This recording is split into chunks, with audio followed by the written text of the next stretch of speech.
যে আল্লাহ আমার চোখ বানাইছেন ওই আল্লাহর কত মায়া, যে আল্লাহ আমার কান বানাইছেন ওই আল্লাহর কত মায়া, যে আল্লাহ আমার হাত পাও বানাইছেন ওই আল্লাহর কত মায়া, যে আল্লাহ আমাকে এত এত নিয়ামত দিয়া বাঁচায় রাখছেন ওই আল্লাহর কত মায়া।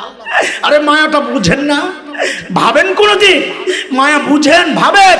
আমি আপনি যখন দরজা জানলা আটকায়া ভেতরে গুনাহ করি, ভেতরে গুনাহ চলছে, ভেতরে গুনাহ চলছে, ওই গুনাহ অবস্থায় আমার মালিক দরজার নিচে দিয়া বাতাস আর অক্সিজেন পাঠায়া দেন যেন আমি মইরা না যাই।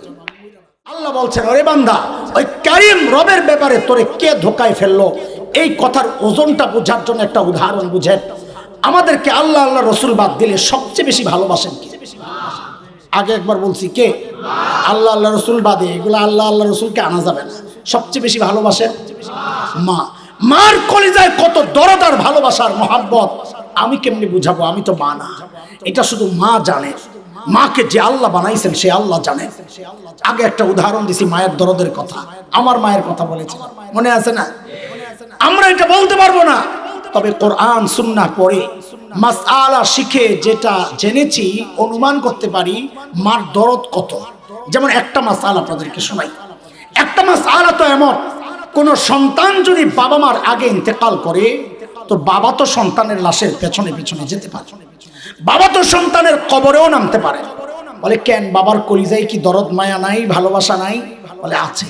বাবাও চিৎকার করে করে কাঁদবেন, বাবাও বুক চাপড়াবেন, কিন্তু বাবাকে আল্লাহ ওই শক্তি দিয়েছেন সন্তানকে দাফন করে বাবা উপরে ওঠার মতো ক্ষমতা রাখেন।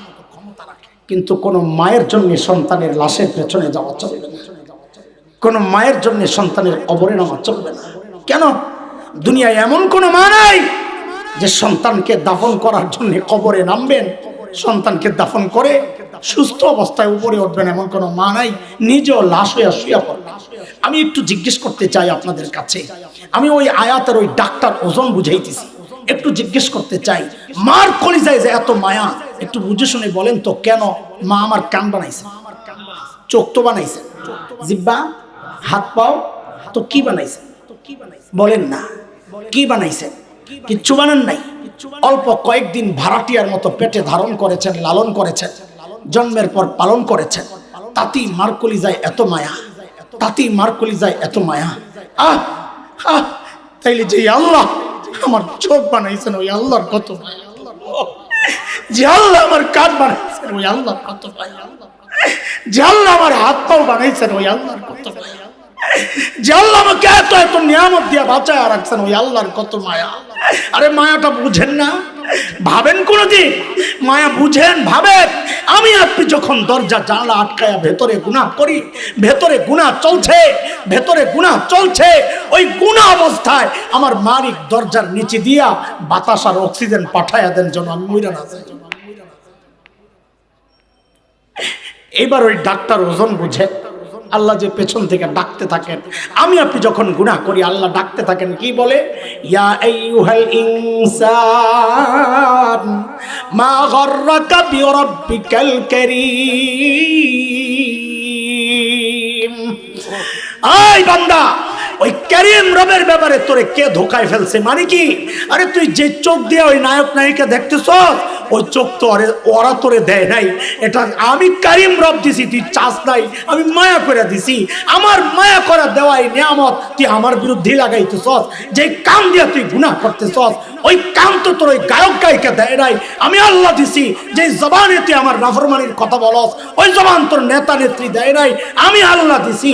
আরে যে হাত দিয়ে আমার বিরুদ্ধে লেখস, ওই হাত তোর নেতা দেয় নাই, তোর সরকার দেয় নাই, তোর অফিস দেয় নাই, তোর নেতা দেয় নাই, তোর মালিক দেয় নাই, ওই হাত তো আমি আল্লাহ দিছি।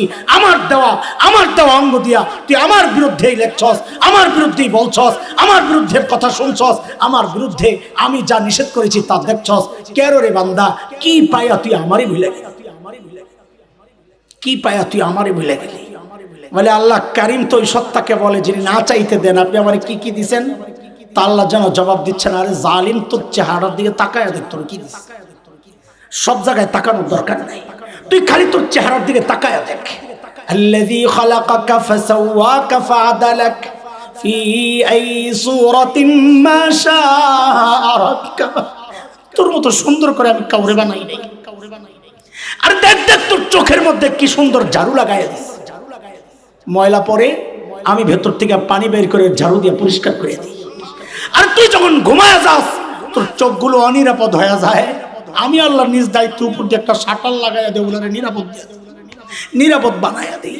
আর ওই চোখ দিয়ে তুই ঘুম থেকে উঠাই আমার বিরুদ্ধে কেন করস এটা? আল্লাহ ডাকতে থাকেন। দোস্ত তিনটা জিনিস দিলার দিমাগের মধ্যে বসান। এক নম্বর, আমারে কে দেখতেছে?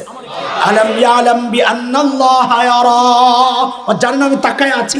কি তাকায় আছেন? অমনোযোগিতার সাথে, হ্যাঁ, অবহেলার সাথে, দেখছি দেখি না এরকম না। না, নবীকে আল্লাহ ডেকে বলছেন ওয়াসবির লিহুকমি রাব্বিক ফাইন্নাকা বিআয়ুনিনা। আর আমি সরাসরি তাকায় আছি। ইন্না রাব্বাকা বিল মিরসাদ, আমি উৎপাইতা আছি, যে কোনো মুহূর্তে খাপ করে ধরতে পারি। তাকায় আছি মানে কি মনে করছিস? দোস্ত এক নাম্বার, আমাকে কে দেখতেছেন? আমার মালিক দেখতেছেন। দুই নাম্বার, তিনি কি করতেছেন? পেছন থেকে ডাকতেছেন। তিন নাম্বার, ফেরেশতারা লিখতেছেন। ফেরেশতারা কয় কথা বলেন, কয় কথা? প্রত্যেকটা গুনার সময় খালি এই চিন্তা করেন। এটাই হচ্ছে রোজা আমাদেরকে শেখায়। ওই যে বলেছি অপরাধী রোজা রাখলেও সে খায় না। কেন খায় না? আমার কে দেখতেছেন? এই প্র্যাকটিসটা যার হয়, আল্লাহ বলেন এই জন্য আমি রোজা ফরজ করছি, তুই এই প্র্যাকটিস করতে থাক, এই প্র্যাকটিস করতে থাক, সারা বছর তুই গুনাহমুক্ত থাকা তোর জন্য সহজ হয়ে যাবে। ছাড়বো গুনাহ ইনশাআল্লাহ, ছাড়বো গুনাহ ইনশাআল্লাহ। দেখেন আমার শেষ কথা, আমার ভাই আমাদের আপনজন, এই জন্য আমার কোনো টেনশন নাই যে মাইন্ড করবে বসে বসে ওয়াজ দেখায় এমন সুযোগ পাইছে। না না, আমাদের ওই টেনশন নাই। আমি বললে সারাক্ষণ বললেও কিছু বলবে না, আমি বললে দোয়া করে দিলেও কিছু বলবে না। ওই ভরসা আছে, ওই বসায় রাখছে। আপনারা টেনশনে পড়েন না, আমার কথা বিশ্বাস করি। কারণ এই ঢুকতাম না, আমার যদি আরো আগে ছাড়া পাইতাম, অত কাম আছে। যেহেতু এই পর্যন্ত আইসা পড়ছি, শেষ না করলে অসম্পূর্ণ থাকে। ঢাকা মাহফিল, সুস্থ সমাজ গড়ার বিপ্লবী চেতনায়।